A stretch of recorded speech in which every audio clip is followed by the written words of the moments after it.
Well, I was listening to the Schalke America podcast in the lead up to this game, the lead English language podcast for Schalke fans out there. And they were certainly calling for Cherlenoff to be considered for the right wing role.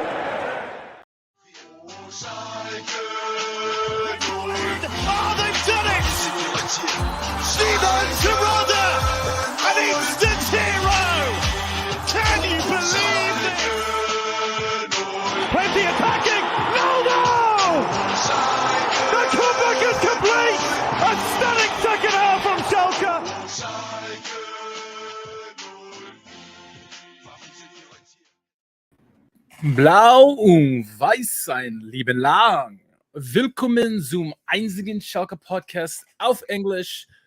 This is episode 160 of Schalke America, the season review podcast. I'm your host, Richard Carmen. Joining me as always, my co-host, Jack Mangan. Jack, how are we doing? 160. That's a nice big number there. Yeah. Maybe we I'm hit 200 doing well. next season. Yeah, yeah, we probably will. That's a good point, actually. We'll have to do something special for that, maybe. Yeah, I'm doing well. I'm obviously, I think we both should be, given the way things ultimately ended up. But yeah, I'm looking forward into kind of like putting a cap on this one and looking forward to next season a little bit before we head and do a little bit of a summer break here. Yeah, I got a lot to talk about in today's episode. We're going to talk about the season review, top moments, best signing, best 11s. We both have our own player ratings, contracts, coaching, and even preview the next season. So a lot to get into today. Let's just start off with the season review. I mean, obviously, we won the title. We're getting promoted. Good season. But it was not all daisies, was it? It was up and downs. Sometimes we weren't even sure we were going to be in the consideration for promotion. But ultimately, the season went our way. But man, what a season. We thought Zweite Liga was going to be hard. It certainly was. Yeah. I mean, you mentioned the ups and downs, but that's what we expected. And that's what we were saying prior to relegation for the people that were, sort of frothing for us to go down and then be able to do this whole reset and, that kind of thing. We were saying, hey, second division's no joke, man. And I think my biggest takeaway from the season, apart from the Schalke specific things, is just what a great advertisement for German football in general. How many eyes were on a second division league, essentially. I think it's just a great advertisement for the game in that country and the supporter culture and, some great historic clubs and everything. And so I really enjoyed getting to spend time watching this league because obviously, when we're in the Bundesliga, I follow what's happening in the second division a little bit, but certainly don't watch a ton of games. And as we talked last week, I'm going to do that going forward. I think a lot of, my time spent as a neutral viewer is going to probably be more of that's going to be in this fight of Bundesliga kind of going forward because it's a great league and it deserves it. So, just a really, really fun season, ups and downs. And it's easy to say we enjoyed it when we ended up on the right side of it. But I mean, truly just a really, really enjoyable campaign. It is. And we hear guys like Derek Ray all the time bragging about how good the German football is in general, not just the Bundesliga, but German football. And we kind of knew going into this that despite the league was good, but I guess we really got a true appreciation of how good the league is, not just with Schalke, but watching these other teams play, how the chaotic it gets with, when games are going at the same time, same implications and back and forth. It's fun. And I certainly am going to be advocating for this league going forward. And I'm certainly going to be keeping an eye on it for sure. Not just to see who's coming up, but just watch the league because it's an entertaining league for sure. And it's so freaking close. Look at the final standings, how close it was, right? So, I mean, the top 10 were separated by 20 points or so, but then you look at the top 4 and they're all separated within 5 points, right? And then you add in St. Pauli 3 points behind them. So it's just crazy how it all turned out, and certainly an advertisement for the game. But starting off the season, right? We had Hamburg. That was the pre-matchup, the first game and one of the few games on ESPN. It seemed like certainly in the Hinrunde, but losing the season, starting to, Turtle scoring in the first game. That was great. But, losing to Hamburg 3-1. And we're kind of going up and down to start the season. We had a win, get a loss, and a win, a loss. And I think what I took from the beginning of the season was we were getting results against the teams we were supposed to, but teams like Hamburg, Regensburg, Darmstadt all whooped our tail pretty good in the beginning. And we're like, this is gonna be a long season. Yeah, absolutely. Even a little bit later into the first half of the season, the first time we came up against St. Pauli and everything, like there were some bigger teams we were running into that just seemed to be much more cohesive, well-oiled, and solid in their game plan and everything. And yeah, early in the season as well, a little bit of defensive instability that we ultimately, I think, sorted out. But more games early on, we were conceding, large numbers of goals or whatever. I think the 4-1 against Regensburg stands out. Yeah, and then once that settled down, things got a little bit more interesting. But we didn't get up into, I think, like the actual promotion places until like week 10. Yeah, that's the first time we were there. So like the early part of that season, we were very much mid-table, kind of like searching for any sort of consistency. Yeah, and the obviously the rumor mill got sort of early with Gramozis because it's like, look, if we're not in a promotion spot or contending by the Winterpause, we need to pull that plug. And so that was the discussion from early on, from not only just the Hamburg loss, but losing what we did to Regensburg and some of these other games. We're like, is this the right manager? We don't know. And so, and what we also noticed is that Bulter kind of stepped up. We knew Toretto was going to get goals. We didn't know how well he was, right? You and I talked about last podcast, 15 goals have been a great year for him. He certainly surpassed that. And he started off really hot, right? 7 goals or 8 goals in 6 games, something. I think what surprised me is how good Bulter was. Bulter was a great wingman or, goose to his Maverick. And then, despite all of that, we even said like, yes, we're winning games, but it's not pretty football necessarily. We're doing okay, but we're relying a lot on Toretto and Bulter and even Uyan to an extent. Excuse me. But it was certainly, it was shaky from the beginning. I don't know. It was not quite comfortable, but we were happy that we were winning, I guess, right? Yeah, and I'm sure we'll get a little bit into this more when we start talking about maybe some of the coaching situation. But like, yeah, I think our narrative kind of all in the first half of the season, which ultimately kind of looks correct in hindsight, is just what we were saying was defensively the team's fine. The team is, competitive and where it needs to be on that front. And we think from a personnel standpoint, we have the players that we need to get the results, but the structure and the system that Gramozis was putting us in was not allowing the players to maybe achieve the offensive returns that they were capable of achieving. And I think, when Gramozis was ultimately, brought in and then had that summer to kind of like, with the new squad to kind of, we were wondering like, how's he going to come out? And I think there was a little bit of disappointment in that he kind of kept that 5-3-2 that he was using like late in the season when we got relegated. And we were like, maybe he was just doing that to just kind of see us out through the season, throw a bunch of people, backward, that kind of thing. And it kind of ended up being like, that's like legitimately the system he was trying to play. And so I think there were some questions about that early on because we were hoping maybe we'd see something different. He'd have more time to kind of implement something a little bit more exciting or whatever. And that didn't really kind of come to fruition. Yeah. And it was, our biggest worry was like, Toretto, if he scored all these goals, he was leading the league for most of the season. But if he goes down with an injury, what do we do then, right? And all of a sudden, he goes out with an injury. And Bulter, I don't remember what happened to him, if he was suspended or whatever happened, but we lost both of them for a little bit. And we wondered, we kept, at that point, as we were leading up to it, we're like, let's see Cherlenoff out there. I know I was screaming for Cherlenoff in the attack. We wanted to see a little bit more of a Martin Pieringer, and they kind of became our second tandem, and they kind of took us through that little rough patch that we had without Toretto and Bulter. Not as prolific as they were, but they were doing the job. We were still getting results. And I think by the time, Toretto got back and we got to the Winterpause, shout out to Reggie's. I see you in the chat. We talked about, again, if we're not contending for a promotion spot and we were struggling, we went to a bad run, Gramozis should be gone. And he kind of got a little run here just before the Winterpause to kind of boosted us back up to the top of the table. So kind of calmed the nerves a little bit. But overall, we were doing decent, but we were all had our eyes on promotion, and by the time the winter pause, the mid-season break came, we weren't satisfied, I guess, with what we were seeing. Yes, we were doing better, but ultimately, I guess it's just inconsistent. We had the personnel, like you said, but it's the tactics were just not lining up right, and we weren't creating enough offensive opportunities. I think that's what it was, right? Defensively, we were okay, but the tactics offensively just were lacking, and we had to almost like hope for Bulter and Toretto to kind of pull us along, or Uyan to do something magical for us to do something, because for a while we had no attacking presence really outside of those couple guys.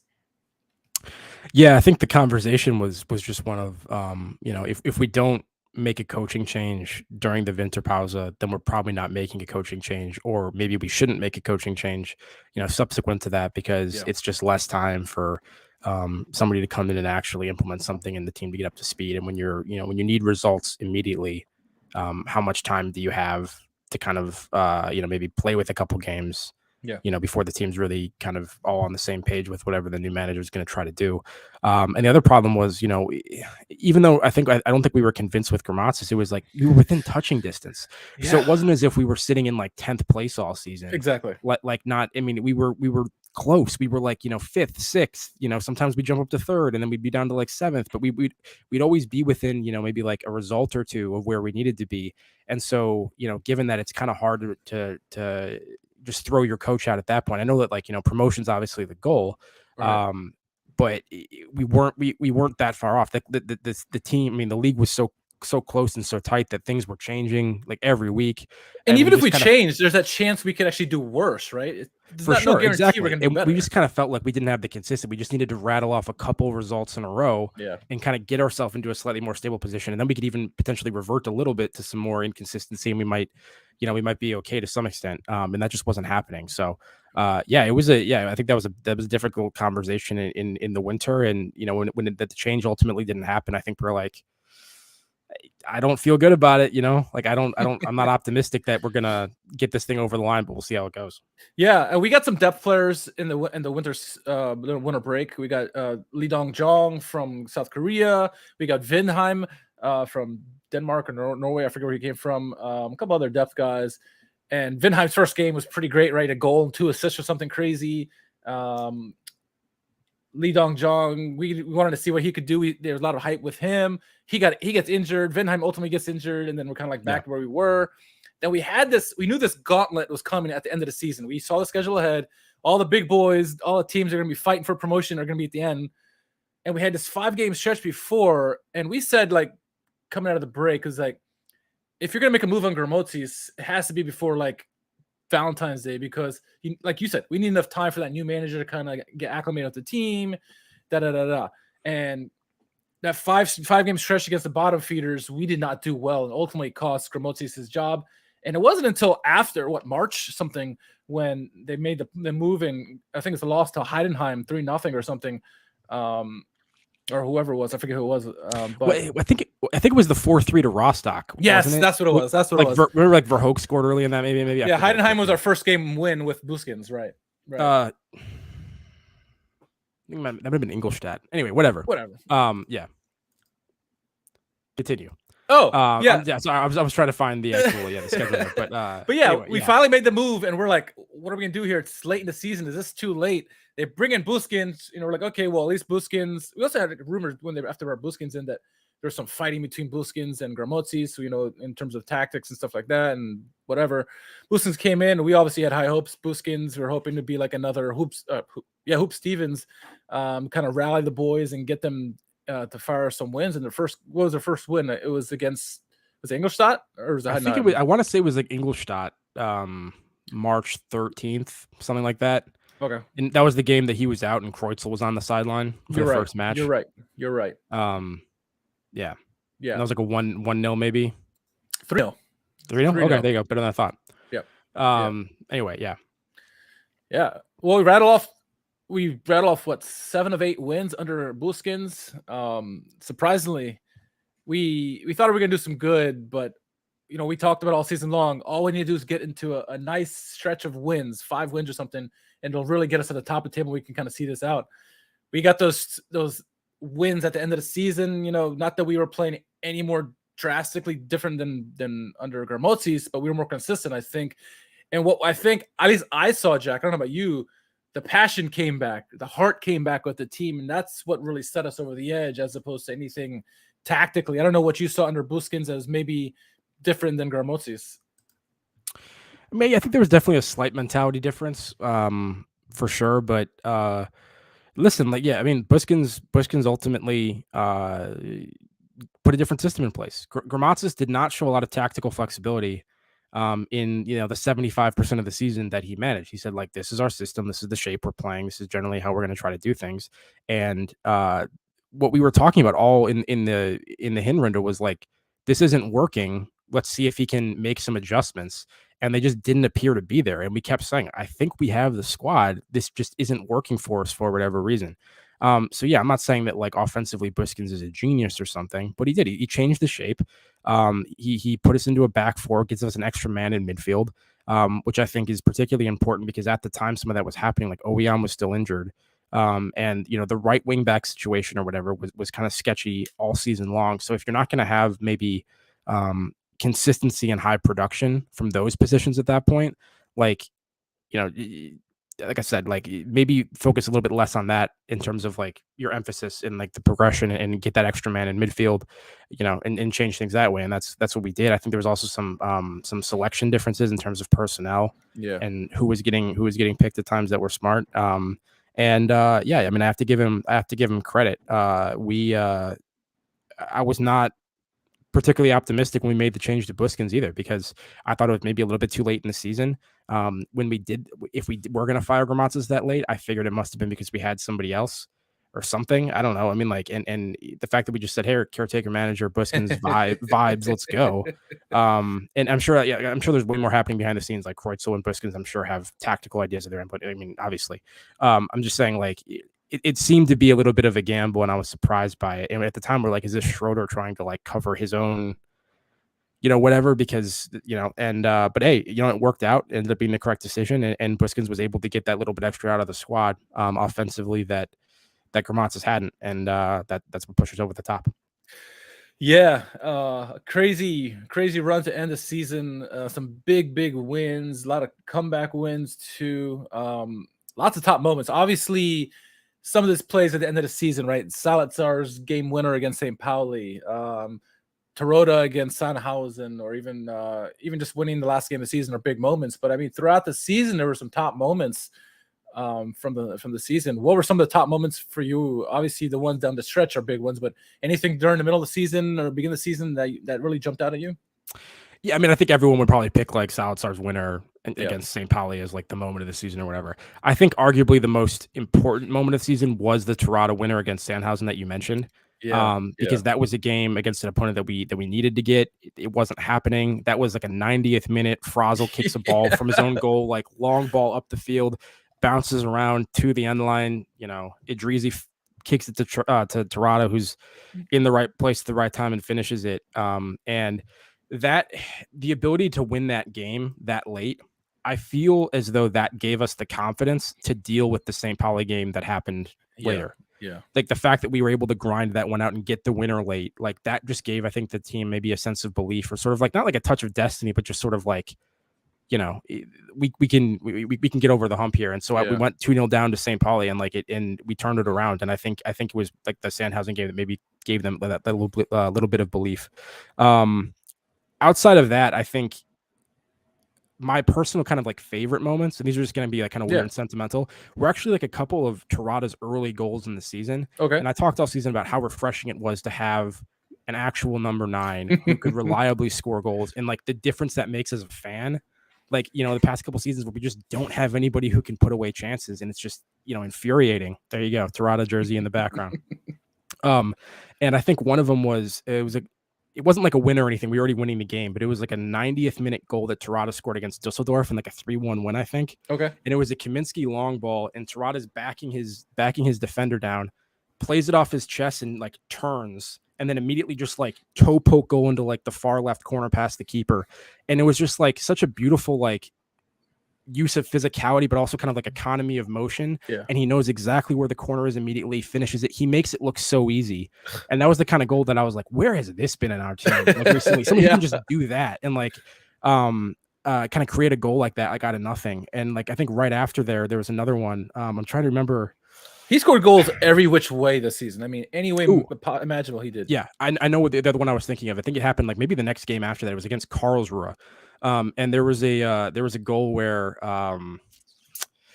it may have been Cherlenoff or somebody was like trying to score the ball kind of in the right side of the box, and Terodde was kind of following the play a little bit, and it squirts out into open space, and Terada's there, and he never even looks at the goal or anything. And he's facing away from it. He just has this like hip torque and just like fires this thing low across the face of goal all the way back to the far corner. Yeah. And that was another one where I was just like, that's a striker, man. Like, knows exactly where the corner is without having to look at it and can just put away a chance like that out of nothing. And I think just seeing those couple ones as a fan, I was just like it was so exciting to have that in the team when we haven't had it. And it was part of what made this season really fun. Last mention before I let you talk. Sorry. Please. The final one. And this is probably goal of the season for me, but all right. The Karate Kid. Of course. Iden. Yeah. I mean, just a ridiculous goal. Horrible defending, by the way. He was completely unmarked, but a ridiculous goal from, like a Knappichmita product, sort of like in front of the home crowd, was just, really cool. And an obnoxious finish. Yeah. Obviously the Iden goal was one of the goals of the season. It was fantastic by him. Not only technically, but just like at that time of the season, we needed a big win. That was a huge goal by him. We all love Iden, right? And scoring that goal. Reggie's kind of mentioned, we usually suffer with late goals, and this season we did score a lot of late decisive goals.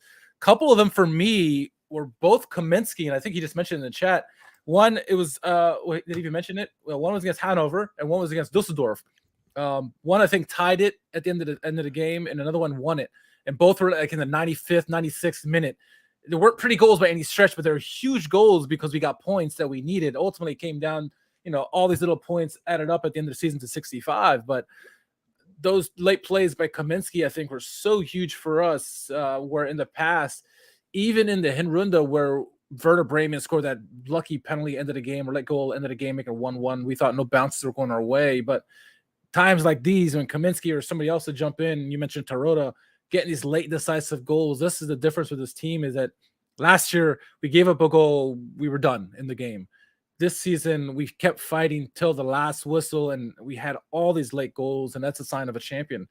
And so those are some of my big moments there. I mean, that kind of stood out to me. Looking at the schedule, obviously getting the revenge against Darmstadt with a hat trick from Bulter was pretty big for us. We were already in the middle of our run at that point. Trying to think what else. I mean, obviously the late games that we mentioned, St. Pauli, Sandhausen, and even Nuremberg at the end. But just getting those early wins, I think, were important because it shook we were so used to losing for the last couple seasons or more. And just to start off on the right foot and at least getting one win, one loss. We were at least getting some victory Mondays back, right? We hadn't had a victory Monday in freaking like 2 years, it feels like.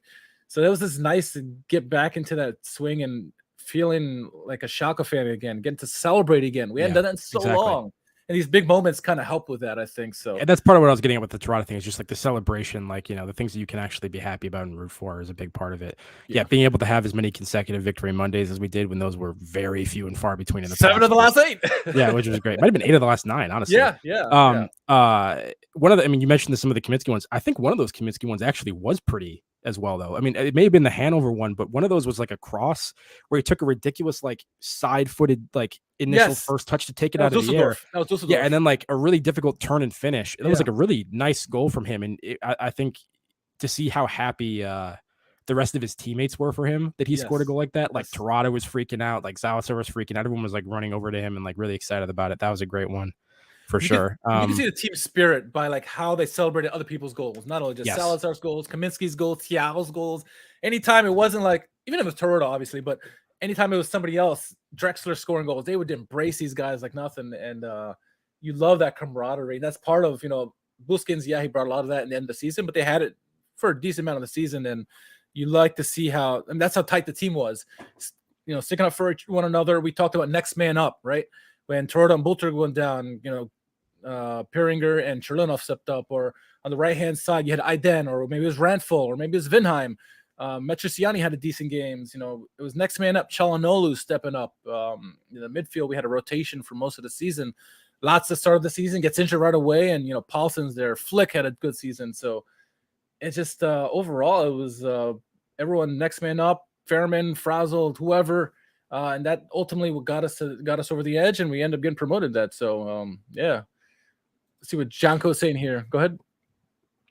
No, go ahead with Jonko's comment first. He says, I don't know about you, but this season connected me with the players a lot. Yes, I lost passion for the club when Corona happened, sadly, but this season really made me become a fan again. I agree 100% about that. And he says, I also think the players are really connected to the club. Unlike the players we had last season, they realized what is Schalke. I agree. I mean, what we heard a lot about is how quickly Terodde adapted to the Schalke mentality, and Cherlenoff and some of these other guys, Salazar, and they really feel like Schalke, these players. And you were going to say something before we got on this comments. No, like no one wants to be on a sinking ship. It's a tough situation to be in. Like when you're a Schalke player the last couple of years before then. Also, that was happening in the middle of the pandemic, so there's no home crowd. You're just getting you're getting your ass kicked in an empty stadium. To like hollow celebrate. It's a really dark. You know what I mean? So I think it's a little bit easier for some of these guys to feel connected when you have the home support, the Nord Curve, just going crazy, and some of the atmospheres that we're used to seeing in the Veltins Arena brought back now. But yeah, a very, very likable squad. And I think this kind of transitions us into one of our next talking points, potentially, which is Schroeder and what we think of what he did. You talked about the depth that we have and the next man up mentality and how we were able to ride out even through some tough periods of injuries. Earlier, you were talking about sort of that period where Bolter and Terodde were both unavailable and Pieringer, not lighting the world on fire, but put in some important performances. Cherlenoff put in some important performances. The revolving door of personnel at the right wing back position. And even though that play wasn't consistent there, almost everybody that ended up being in that position had at least one game where they had a really special performance that helped get a result across the line. And I think that's part of the credit to Schroeder for once again rebuilding the squad, finding the right combination of young players to maintain. Even though we were disappointed about some of the people that left ultimately, Kudicu, Bozdogan, whoever. But ultimately, you still have like an Adrizi, a Flick, you have an Iden. There's players. He's finding the right mix of youth talent and the right cheap signings or free transfers in the loan market to build a squad. You have Cherlenoff, you have Salazar. Cherlenoff and Salazar, they're both younger than Adrizi. That's crazy, isn't it? By like 2 to 3 years. That's crazy. Adrizi's like 24. So I'm saying like those are both young guys. We haven't locked up Cherlenoff yet. Hopefully we can get him permanently from Stuttgart. We have locked up Salazar. But to get Terodde on a free, to bring in a sidekick to him like Bolter from Union Berlin, Salazar and Cherlenoff, huge signings. Owian from AZ,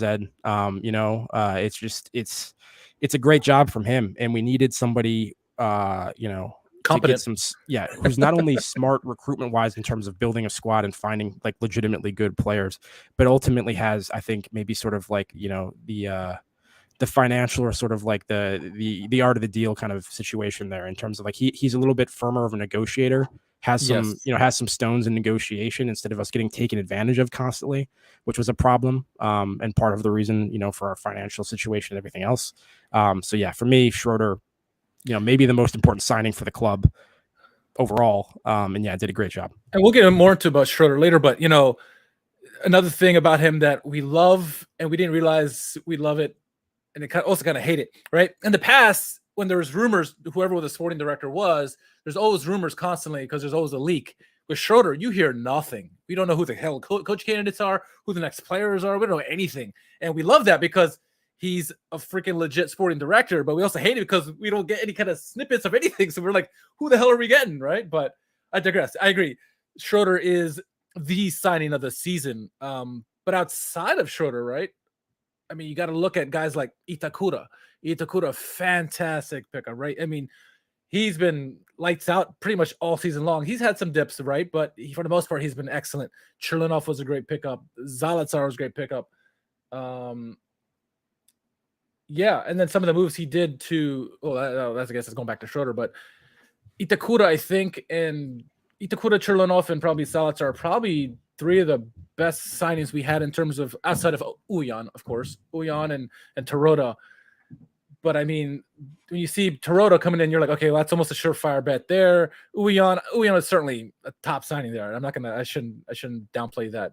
But for me, probably Uyan and Itakura are probably the best. I mean, what other signings, if anything else, you really liked, I think, player-wise? Well, that's the thing, though, is like there's so many different guys that you can mention and make a case for being like almost equally important. Like obviously, Terodde scores 30 goals. He's going to be the first on anyone's list, and he should be. Yeah. Owian, particularly early in the season, was unreal.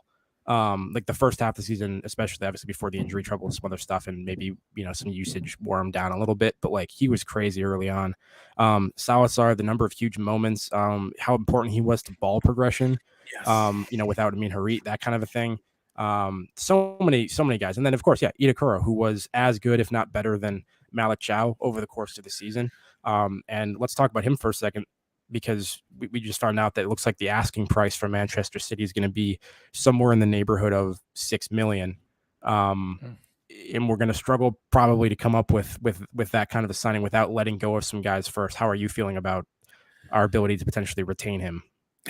Well, we'll get to the guys that we've released already, but there's a couple guys on the radar, and Itakura is one of them. I think I read somewhere that hey, if we can't afford him, we'll just have to find the next man up, and I'm confident Schroeder can do that. But what we've seen, and Janko makes that comment, is that Itakura is a warrior. The fans embrace him. Every time he made a tackle and the fans came back, they were applauding him like no other. They love him. We all love him. And $6 million seems like chump change when you think, the big grand scheme of things. So what Man City can afford, $100 million player, got Erling Haaland, right? But $6 million seems like nothing, but we don't have $6 million, and we have to sell some players. And, whether it means selling Harit or doing something with like a loan option or, a default payment or whatever. I don't know. I feel confident because we haven't let him go yet. So I'm not completely down out 0%. I'm 50-50 right now because I want him, but I don't know how. If anyone's going to figure it out, it's going to be Schroeder. And hopefully Man City is willing to negotiate a little bit and, either give us another loan or give us some more time, because we have until 31st, which I don't think will make a sale by then. Unless a big sponsor comes in and gives us some money. I don't know. Yeah, which could happen. It could. New sponsor, renegotiating sponsor, getting us some windfall from that. But the $6 million is going to be difficult, and I think the reason we haven't locked it up yet is because we have to sell somebody. We have to sell a couple players to be able to get the transfer funds to cover this. Harit would be one guy. Sorry, go ahead. No, go ahead. Harit does not have the option to buy in his loan deal. Remember, correct. We did not loan him to Marseille with an option to buy, so he is going to come back to some extent, and then maybe Marseille end up being the ones who ultimately do purchase him. I think it's unlikely that Harit comes back into the Schalke squad. Maybe he goes elsewhere. So hopefully that deal goes through. We get some money from that. The other question though is is Malachow leaving? Is he going to be sold? If that happens, do you keep Ozan Kabak, which was the comment that just got brought up in the chat? Like we should sell Kabak.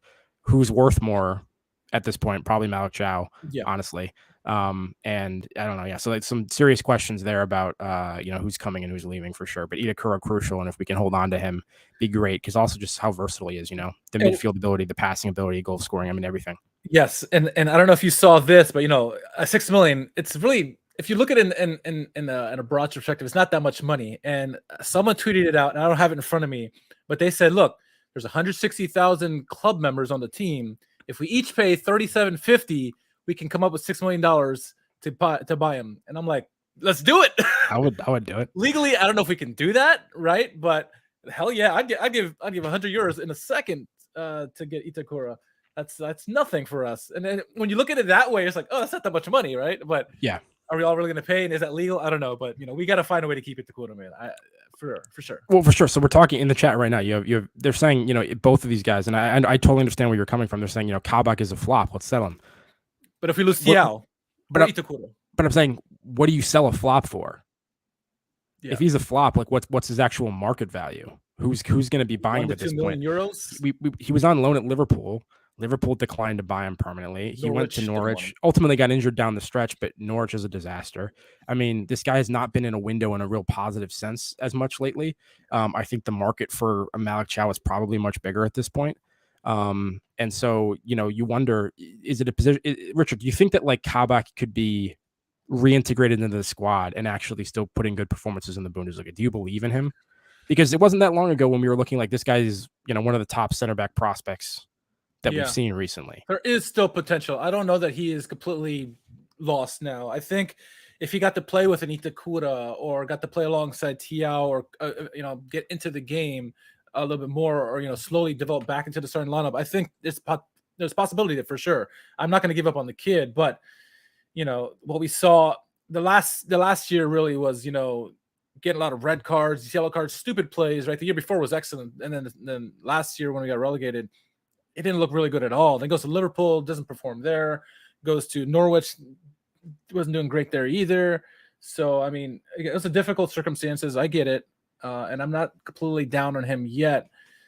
I mean, if we can get 5 million for him, great, but I don't see that happening. As someone mentioned 3 or 4 million in the chat, that'd be great if we can get that. But honestly, I'd think 1 to 2 million would be what his market is right now. Malachow, you probably easily get 10 million euros, and we know Milan was sniffing already in the January window, and so who knows what's going to happen. None of us want to sell Malachow. No. Like we obviously want him to be in the starting lineup. None of us want to sell him, but this is a business.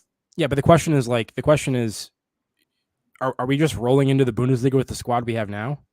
Are we not doing any business in the summer to improve? Like, we're gonna have to spend. We need a goalkeeper. That's one thing. Yep. We probably need some more depth up top, arguably at right back as well. I don't know what's gonna happen with Li Dongzhang, but like, we need a creative midfielder probably. You know, all playing midfielder. Like, there's some work to be done, and we're gonna need money to accomplish those things.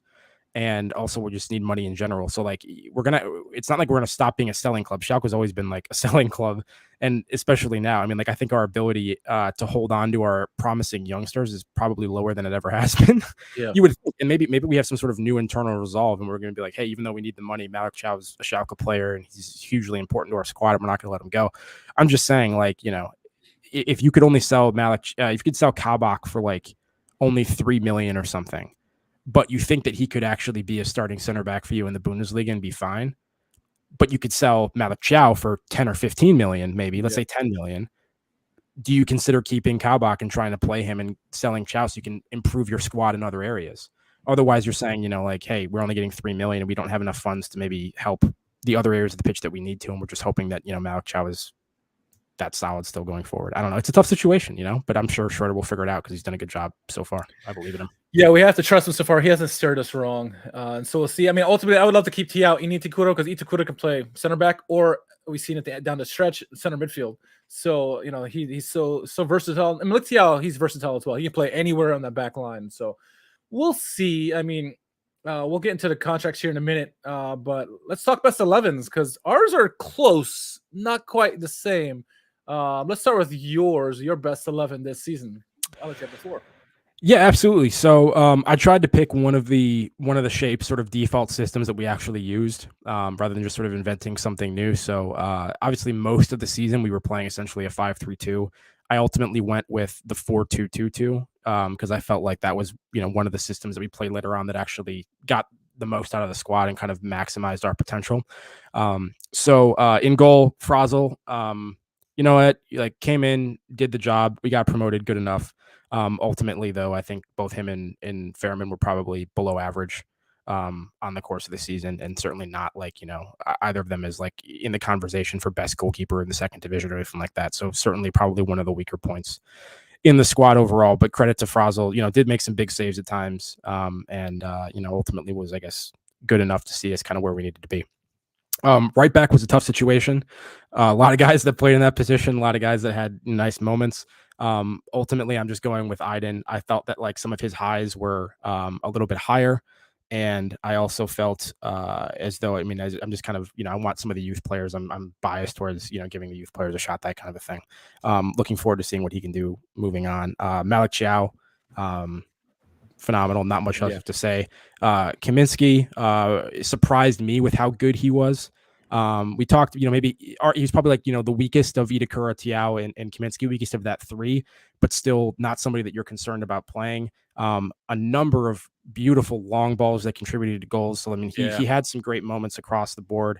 So I have him back there. Owian, you know, nothing to say there. Phenomenal player. Because Itakura was so good, and because, you know, like Itakura, Kaminsky, and Thiago often played most of the games, I did use Itakura as one of the midfield players, which we did see down the stretch. Not where he played primarily, but I wanted to get him in the squad, and that's feasible. I don't think, you know, that needs much more explanation. We talked about Itakura already. Phenomenal signing. Hopefully we can get him permanently. I ultimately went with Flick over like a Victor Paulsen, which was a very close decision. And as you guys know, I've been pro Flick kind of all season. So that's just like a personal preference thing for me. I prefer what he brings to the game slightly more than what I prefer to Paulsen, but I thought both of them had a similar number of appearances and like both played very well. And there's not a whole lot separating those two at the moment. Right. Bolter and Tirada up top, of course. That's the duo. I don't think anyone's arguing with that. I want Salazar, of course. Hugely important down the stretch, but important throughout the in course of the season. And then ultimately, I did choose Cherlenoff as the other kind of like wide midfielder or winger player. Okay. I think especially what he brought to the equation late in the season and the number of goal involvements he had were huge in us grinding out some important matches and getting over the hump. So yeah, that's my starting 11. I think the honorable mentions, the people that were very difficult and close to making the squad. One I already mentioned in Paulson. I think he was very close to being in there with Flick. Drexler for Cherlenoff. Drexler was very good early in the season, kind of like fell out of favor and wasn't getting as many involvements. Had another stint kind of late in the season where he was playing really well for a few matches. I think maybe one of the more underappreciated players in the team this year, and certainly could be in the squad, and I wouldn't have any problems with it. I think Cherlenoff is just a game changer, a little bit more an X factor. Adrizi, not as much of a fixture, more of an off the bench player, but had a number of influential cameo appearances. And then one that's not on here that I do want to mention is just Cherlenoff, just because Oweyan, in particular, for him to be that good of a player and then us to lose him for a period of time with injury, and for us to not actually be like that upset about it because Cherlenoff filled the gap. I think that speaks to how well he played. Not perfect, and certainly not like to the level that Oweyan played, but I thought he did very admirably, kind of like in lieu of Oweyan. And so that's going to be my starting 11. Any initial thoughts from you, sir? No, it's pretty good. Mine isn't too different from this. I mean, it's one of our strongest lineups that we could have, I think, if not the strongest. Obviously, a healthy Iden, I think, is the preferred right back, and the other three in the back are no-brainers. I like the shot for Flick, and Bulter and Tirada ultimately, I mean, they are the cream of the crop of our team in terms of goal scoring and assists and stuff like that. So, I mean, Bulter 10 goals, 10 assists, or something crazy like that. I mean, double digits. And then Tirada obviously again is 30 goals, so we're not a one-trick pony by any stretch. So mine's not too dissimilar. Mine is slightly nuanced than yours. I'm going to 4-2-3-1. Same back five, really. Honestly, I'm with you on Flick. I think Flick's ability to pass and kind of unlock games, he still has a defensive marking. Maybe not as good as Paulson. He can do the job, but his vision kind of led to a lot of breakaways or breakouts that led to goals this season. One in particular where he made a nice assist to Cherlenoff, who got the goal. So I agree with that insertion. That was the James Thorogood call at the top of the podcast. Yes. Right? Yeah. That was against Paderborn. As it was. It was. 2-0 win. Yeah, that was a good goal. Yeah.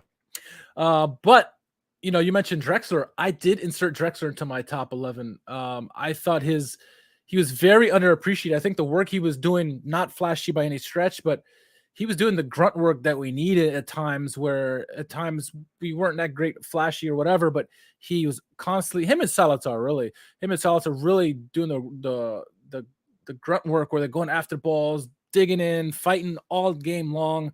And so I wanted to give props to Drexler for doing that. I mean, he was huge for us throughout the season. He did get quiet, like you mentioned, and Cherlenoff, stepped in. And I love Cherlenoff. Don't get me wrong, I love Cherlenoff, but I thought Drexler deserved to be in the lineup somehow, and there's no way I was taking Salazar, Bulter, Tirada off. So, and I was like, it's got to be Cherlenoff that comes off. And so, my honorable mentions, obviously Cherlenoff, Cherlenoff, like you mentioned enough. I thought he did a great job of coming in and filling in for Uyan, and obviously Idrizi. We thought starting the season that maybe it's Salazar and Idrizi should be in that starting midfield, right? And he did okay, throughout the season, but at the end, he became a super sub.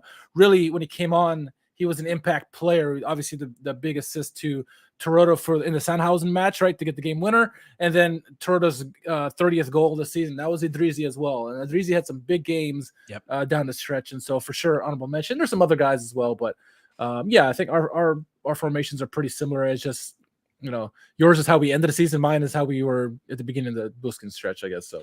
Yeah, and I'm not surprised because you and I do tend to kind of see things pretty similarly for the most part. It's rare that you and I have like very strong disagreements about boring. Yeah, I know. I wish we had a little bit more like controversy on this, but like I said, I mean like Drexler for sure. I think if this was like a first half of the season only, I would have been there 100%. As I said, one of the more underrated players on the squad. I always appreciated him. I was shouting him out early too. It's just that, like, maybe it's partially recency bias, but it's Cherlenoff just has an X factor where he can break a game open, and he had so many important moments down the stretch when we were winning those games. And that's not Drexler's fault if he wasn't getting selected. You know what I mean? But for me, I just had to give Cherlenoff the edge, but I think we're very much on the same page there for sure.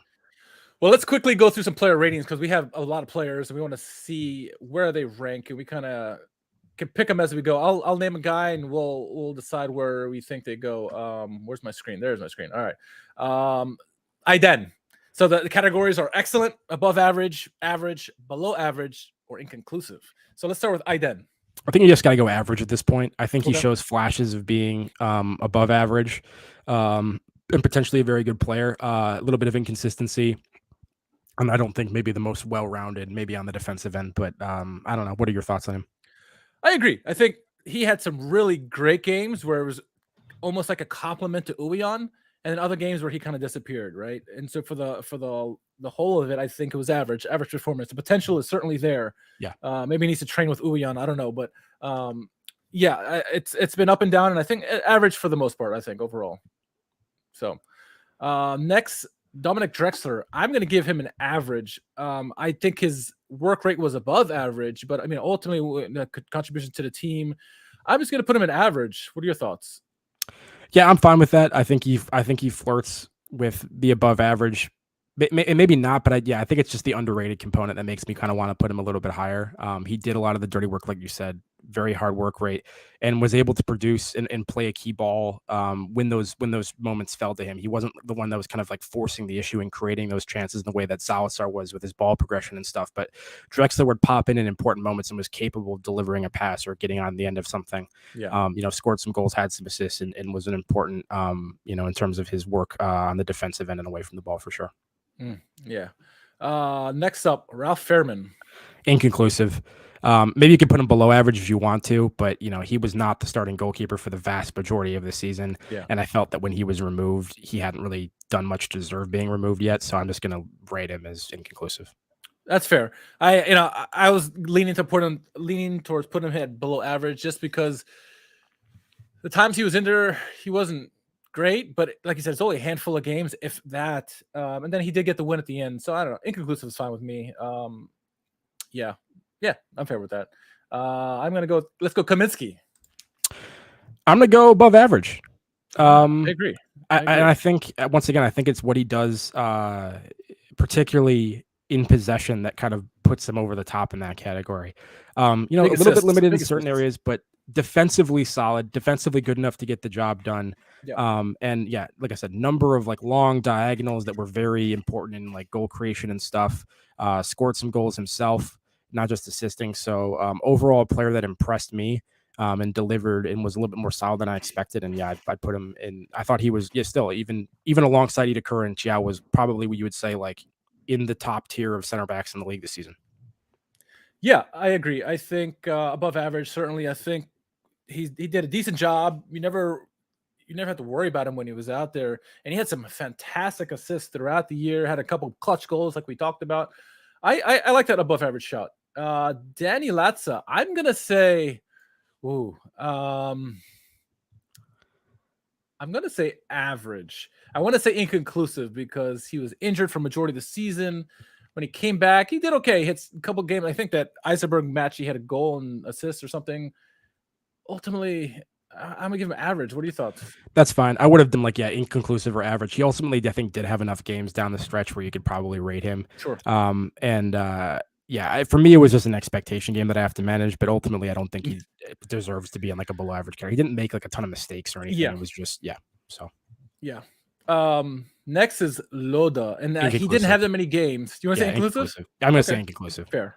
Okay. Fine. I would have said below average, but he came in the winter too, right? Like winter window, like didn't get. Yeah, I'm gonna say inconclusive. Yeah, and there's the two guys here in inconclusive right now, and I think I gotta take this bias away because I watched them in friendlies. We saw them a lot in friendlies because they didn't get to start in the games, and they didn't look great in the friendlies. But you can't judge everything on a friendly, and if you did, we would be a Europa League type team because we we probably outplayed Cologne in our friendly that we had against them. And the 2 goals against were Loda was in defense and Fairman made some mistakes. So, anyway, but I digress. Inconclusive, I agree. Misha Longer, inconclusive. I don't know if he even got a game in. Also in the chat, 1-1 in Berlin. Yeah. At the moment. That's interesting. Okay. That is interesting. Speaking of interesting, Andreas Winheim. Where are you putting him? Sorry, inconclusive as well. Okay. Came back right at the end, but once again, I don't think we saw enough of him to really get a full picture of what he could bring. I don't disagree. First couple games were fantastic for him. Then he got injured, and then he came back and wasn't the same player. We saw 1-2 games from him after that, and so it wasn't enough. I think ultimately, if he had enough games and they were like this, it'd probably be average. But yeah, I'm cool with that. Let's see. Did I then Bulter?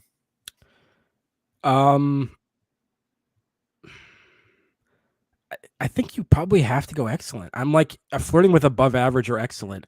Okay. And it's just like it's the assists too. It's not just the goals. He didn't have the 30 goals that Tirada had, but he had a number of assists. It was his work rate, against the ball as well. And in possession, how deep he would drop and help link up and, covering a little bit more ground than Tirada would at times. There was a few games where before like both of them were injured where Tirada was out and Bolter was scoring goals in his absence and kind of stepping up. If you wanted to put him in above average, I'd be fine with that. And even if you said average, I think I could see you making a case for it. But to me, he was well-rounded. He was the perfect sidekick. You need one of those, and he was good.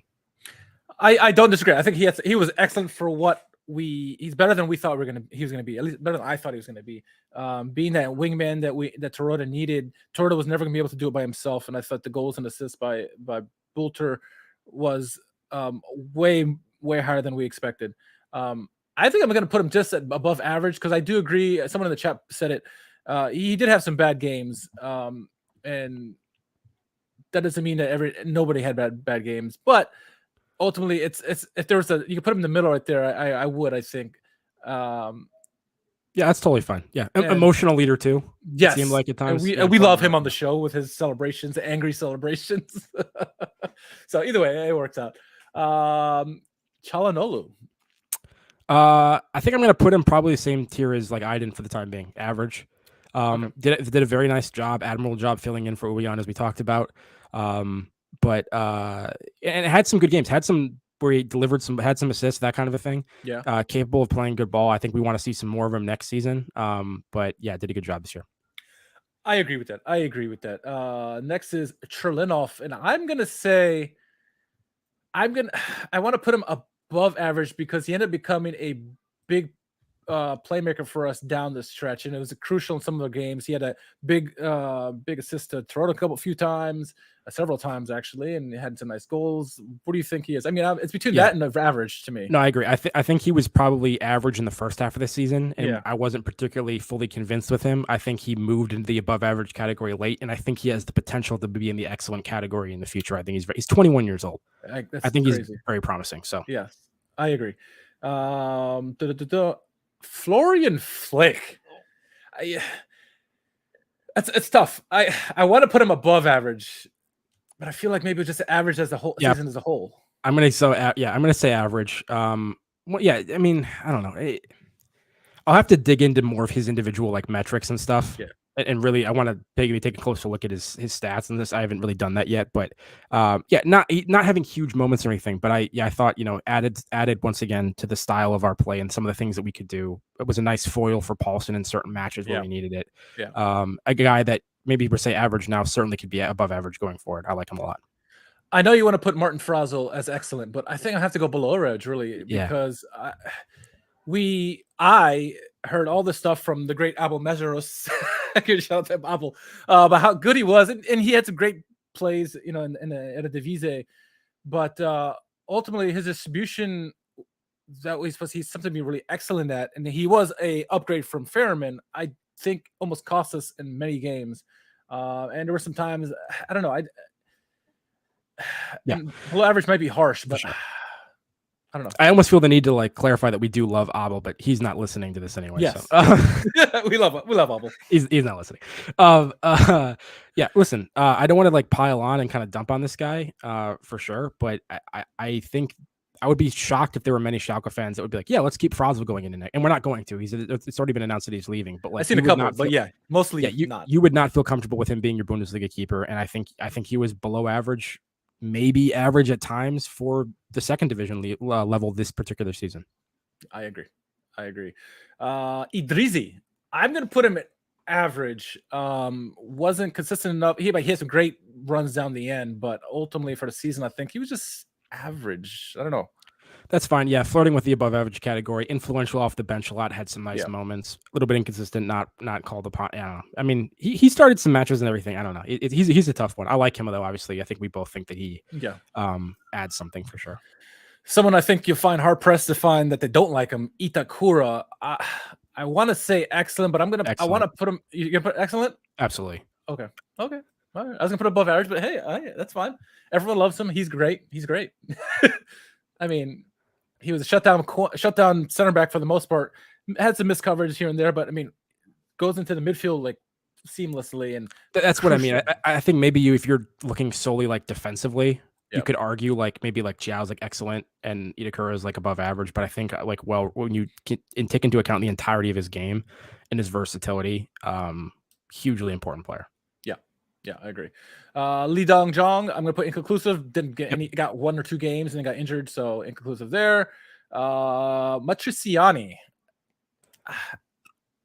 I'm going to say average for the time he had. I mean, it's inconclusive maybe, but I don't know. Are you going to say below average? What do you think on Matriciani? I think he's average, flirting with below average, flirting with inconclusive. But I think we saw enough of him. Probably we have to rate him. He was better down the end. Yeah, looked like decent at times where you're like, oh, maybe he's like better than I thought he was. And there were times where, he just was getting kind of bodied and looked a little bit out of it. So, but played some important minutes when we needed with the depth that we were talking about earlier. I don't know. I think people want to give Mikhailov an inconclusive, but I think we saw enough of him that I'm going to give him a below average. He had some great preseason time, but then as the league went on and Gramozzi seemed to favor him at the beginning, he really stagnated our offense, I think, and I'm going to put him below average. I'd say below average or inconclusive, but I'm fine with that, yeah. Okay, let's see. I'll try to talk less about each one of these so we can get through these because there's a lot of players still left. So. Thomas Uyan, excellent or above? Excellent. Fair enough. I can't argue with that. Paulson, I'm going to go average with Paulson. Yep, correct. I'll agree. I think Paulson and Flick are right there, so I'd kind of put him on the same level. Marvin Pieringer. I'd go average as well. Okay. We're gonna have a lot of average, I think, maybe. But yeah, important minutes off the bench. Shows you some things at times, but not quite putting it all together yet. I'm gonna say Rantful is inconclusive. He had only a handful of games, some good, some bad, but not enough to judge him. Or would you say? Yeah, otherwise? I'd do something. I'd say inconclusive or like average, flirting with below average, kind of like the Mikhailov as well. I don't know. He was tough. Had some good games. Had some bad games. Looked pretty unconvincing overall, I think. All right, I'm going to put Salif Sane at below average. I think for what we expected of him, and yes, he was injured and this and that, but I'm going to put him below average. I don't know. Yeah, I'd go below average or inconclusive. Had some, maybe even, same thing for the last 3 players, maybe flirting with average, but like had a run there in the middle where he was kind of getting some matches over Malachow. They kind of be subbing when there was some rotation, but then ultimately kind of faded away late in the season again. He's going to be leaving the club as well. Tough time for him to join right as we were declining. I kind of feel bad for like how many years he spent kind of mired around with us, but yeah, weird player. I've never really been able to figure out how good I think he actually is. Yeah. Simo Tarota, excellent. I mean, we expected 15 goals. He got 30. I mean, it's ridiculous. 30 burger. Yeah. Malik Thiaw, I'm going to say above average. That's fine. Let's do it. All right. Rodrigo Salazar, last one. Well, player-wise.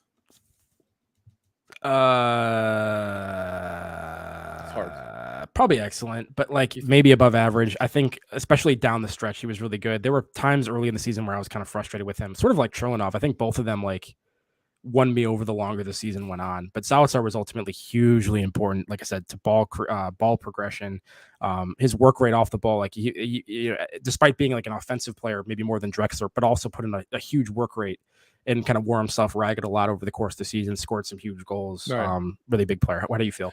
Ultimately, he goal of the season, no doubt, but 2 goals of the season, right? Top 2. But I'm going to put above average because he started out well, or started out slow, got hot, kind of faded, and then came back on like gangbusters at the end. So I'm just below excellent, I think. Flirting with, like, some of these guys are flirting with this and that. I'm gonna put him just above average though. So, okay, Gramotzis. Where do you see Gramotzis? Because I think personally, Gramotzis did an average job. He didn't. I'm fine with that. Yeah. And Buskins got to be excellent. What do you think? No? Yeah, sure. I mean, you have to. You won 8 of 9 matches, got us promoted, won the title. You have to. But it's just, it's funny. And if there was a category above excellent, that's where Rovan Schroeder would be. I think excellent for Schroeder. Yeah, for sure. That's our ratings for this season. A lot of guys there. What's left? Contracts. There's 5 guys who left already. Salif Sane is one of them. Andreas Winheim. Who else? I just had it up here. Where is it? I'm trying to pull it up here. Frazel's dipping. I think Mikhailov's dipping. Isn't Mikhailov going back? Mikhailov is. Michel Langer is gone. Rantfel is gone, as is Razakowski. Okay. So those are the ones that are exited for sure, which gives you hope with Cherlenoff, Itakura, and who else? I think that's it, right? The 2 main ones. I'm trying to get those 2 guys signed up. So we'll see. Those are 2 guys who we really want to keep, and it's going to be hard. It's the business side of things. We may have to lose some guys to keep those guys. I don't know, but those are the 2 guys right now that are really in question. Maybe you get some loan deals with them, maybe not. Amin Harit's coming back. You mentioned it. Marseille wants him back on loan. What I love about Schroeder is he said, no, we're selling him. Yeah. No, he's keeping a fine line with that. For sure. And when you say he's back, like, I think it's almost a certainty that he's going to be gone. I really don't think he's going to be back in the squad. I think we're selling him for sure. Yeah. And Schroeder's been holding a tight line. I mean, he was on Sports Studio, the channel ZDF in Germany, and they were the announcer is doing his best, the host is doing his best to pry something out of Schroeder, and he would not budge at all. But we did hear that because they asked him about Ortega, the goalie from Bielefeld, and he's like, no comments. But they asked Ortega his thoughts, and he's like, "Oh yeah, Schalke's that's a good club. I like that club." So he wasn't as able to hide his emotions, poker face, as well as Schroeder. So you imagine, it sounds like Ortega is going to be the goalkeeper coming in for us in the future. I don't think Fairman, if he does stay with us, he's going to be a starter by any stretch. Ortega seems like he's going to be a solid goalkeeper for the Bundesliga, and hopefully he's with us. But that's a definite for us. We got one of the Cisse's, Ibrahim Cisse, left winger, left back. That's going to be a backup for, I guess, Cherlenoff and Uyan. Leo Grimel, center back. See how he does. Maybe he ends up being good, and like that solves the problem that we were talking earlier about who are we selling, who are we keeping from the center back position. You know what I mean? So hopefully he ends up being an important player. Who knows? We have our eyes on Kraus from Nuremberg, I think, right? I'm not sure about that one, but I haven't heard that one, but possibly. He's a U21 player for Germany that people have our eyes on. I want to say it's Kyle Kraus, but it's Kraus is his last name for sure. And then the other one was there's a Danish player, striker. His name is eluding me at the moment, but he had 16 goals in the Danish league last year. You talk about depth. That's someone who they're looking at bringing in. And then Lee Dong-jong, they brought him up. That I think the rumor is that the agreement with Hyundai or whatever the team is that he came from in South Korea, they've agreed to a 6-month loan with option to buy. And so if that's the case, that'll help us, especially if we can get some funds freed up. And he wouldn't be that much money, I think. But I know Schroeder loves Lee Dong-jong, wants to see what he could possibly do. And I want to see what he can do too. So if we can get that 6-month loan with option to buy, that'd be a great deal, I think, in my opinion. Yeah, we just haven't seen him to know anything that he can do, really. I mean, like, we've seen some compilation videos. He hasn't really played for Schalke at all, hasn't been that involved. I think we do need a creative ball-playing midfielder, essentially, like more attacking. I think he can potentially do that, but there's no way to know yet. We just haven't seen enough of him. So those are rumors for now, at least for players and stuff like that. Coaches. Gramotzis, okay season, ultimately not enough. We talked about tactically where he struggled. Buskins did fantastic down the end, especially with the emotions. The team really loves this guy. I mean, he did his 1,904 kilometers the other day, for a good cause and stuff like that. Everyone loves him, but probably not the Bundesliga level manager, and so we know people are coming in. Someone's coming in. Who we don't know.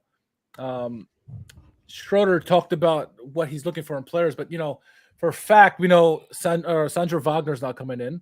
Some other names like Weinziel and Breitenreiter, they're not coming in for sure. A couple other names that they had in there that they mentioned are not happening. Can you think of any names off the top of your head that they've ruled out, or that they've just been kind of the rumor mill? Either. I don't know. Yeah, I mean, I think I keep seeing Raul. I mean, Yep. and that's I think that's mostly just like that's like a Schalke guy because he was here for a couple of years, and the fans would feel good about that. I mean, this is a guy that doesn't have any actual managerial experience in like a top division. I mean, he's the coach of the Real Madrid like reserve team at the moment. And I'm not going to pretend that I've been following the results and the tactics for the Real Madrid reserve team. I think Raul plays a 4-2-3-1 for the most part.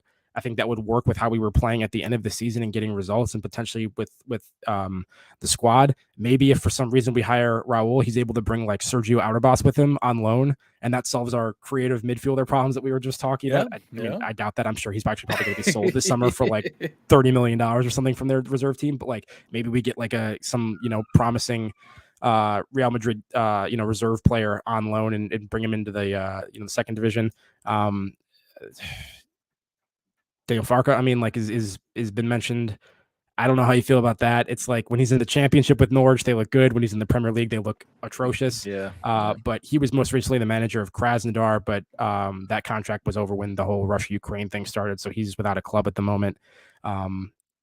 He also kind of plays a 4-2-3-1. You know what I mean? So like once again, somebody also kind of similar to Raul potentially in terms of some tactical elements or at least a default basic shape. I'm not saying they play similarly, but yeah. There's a manager who I want to say won the Polish league or something that they were mentioning. He's been in the Bundesliga before as manager. His name's escaping me at the moment, but he's someone that they mentioned.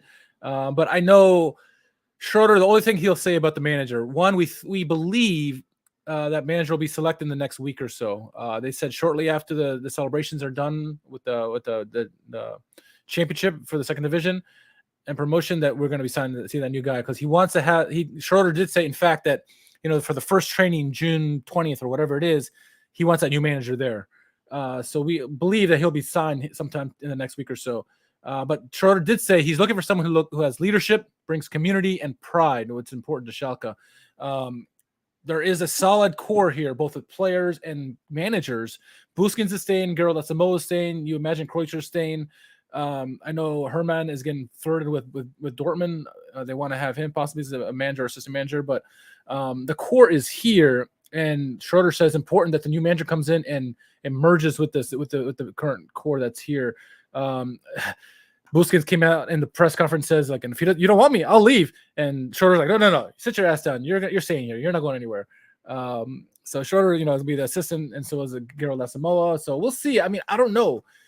I'm curious, but what we hate about Schroeder is that there's no freaking rumors at all that you can rely on. Marco Rosa. He recently became available. I don't think he would join us. Zero chance. I just think I think it's funny, but yeah. Yeah, it's possible. I mean, Niko Kovac is one, right? But he just got signed up by Werder Bremen or somebody. I don't know who the hell he got signed up with. Not Werder, but somebody. Wolfsburg, maybe. So it's a lot of vacancies out there. We have one of them. We'll see. I have no idea. If you have an idea, let us know, because I don't know. Long as it works, that's all I care about, right? As long as we play attractive football, that's all I care about. I saw Breitenreiter and Weinziel both coming into Bundesliga. They got clubs. Breitenreiter's actually just won the Swiss league with Zurich. So first one. All right, that's all I got. Lastly, what do you think we're doing next season? How are you feeling right now without knowing anything? Dude, I'm. You know what? We'll do an episode or something when we have some more concrete like transfer news or whatever. I'm not even going to venture. Hard to know. Yeah, I'm not even going to venture a guess. I'm just going to leave it at that. I'm so happy with the way the season ended up, and how together the club feels again. The momentum that we have, we're on the right direction. Incredible season to be a Schalke supporter, and hopefully we can keep it going and kind of build our way back up to where we were previously. Yeah, it's so many unknowns now. It's no point in guessing at the moment, because next week we find all these different details and change everything. So What a season. Hell of a ride. We got to have our passion and celebration back because it's been a long time since we got to celebrate Schalke as a community, as a whole, just even individually. It's just been such a joy to watch Schalke this year. Not only did we get promoted, we get the title as well in the Zweite Liga, right? So crazy year. I want to give a shout out not only to you, Jack, but also to all the people who've been following us throughout the year, watching our watch-alongs with us, join us on the podcasts, on the chats. Thank you guys for sticking with us. It's been hard. It's hard to follow along the Zweite Liga with the coverage being spotty as it is at best. But we found a way. We got through the season, and next year we'll have reliable coverage with ESPN Plus here in the States and watching the Bundesliga game. So I'm excited for that. That's all I can say. Absolutely. Yeah, I mean, Richard, I think you and I would be kind of just shouting into the void, kind of regardless. But it's a lot. Yeah, which we at times we have. But no, it's much more fun when we have all of you kind of hanging out and having the conversations with us and everything. And a lot more people in Germany, hanging out with us this year as well too. Yeah. Just wherever you are in the world, we appreciate you being on this ride with us, and looking forward to keeping it going in the Bundesliga next season. Jack, we're going to have to get our German better so we can bring some German content too to really widen our gap. We're Schalke world at this point because we got people from all over the world following us. But let's get that community with Germany get tighter there too. So anyway, any shout outs before we wrap this up? No, I mean, like I said, shout out to the audience. Shout out to you, sir, for all the work that you do for the podcast, all the technical stuff and everything. A lot of everything that you see technically is Richard and nothing to do with me. So I just show up and talk. No, I mean, Richard. Yeah, Richard is the producer and and the host. So I just show up and ramble. But thank you for everything you do and for having me again for another season. And season 6 coming up. Season 6. I went on vacation. Literally, as this podcast ends, I'm going on vacation. So can't wait myself. Let's see these last comments. Thank you, sir. Reggie's, Joseph, everyone, Yanko, everyone. Have a good summer. I'm sure we'll be here and there as the season goes on. But Jack, where can our followers find you on social media? At JMMangan, JMMANGAN on Twitter, right off the tongue. We're in end of season form. No problems getting over that Twitter handle. Yeah, everyone enjoy your summer. Stay safe. Have a good one. And, we'll see you at some point in the next couple months here. I am at R_KHARMAN. Talk about rolling the tongues, and I just screwed that up right there. You can follow me all over social media, wherever you want, if you want. But Schalke America, follow them. Follow us. We have a website. It's an okay website. We have gear at teespring.com/Schalke America. Follow us, subscribe to us on YouTube, and follow us across all social media. Let us know what you want to see going not only in the summertime, but in the seasons going forward. Any guests you want to see going forward. We'll try to bring back some of the ones that we love personally going forward here in summer and next season. But for Jack, I'm Richard. It's been a hell of a season, a fantastic season. Enjoy your summer. We certainly will. I will in a couple minutes here. Until next season or next time you see us. Glück auf.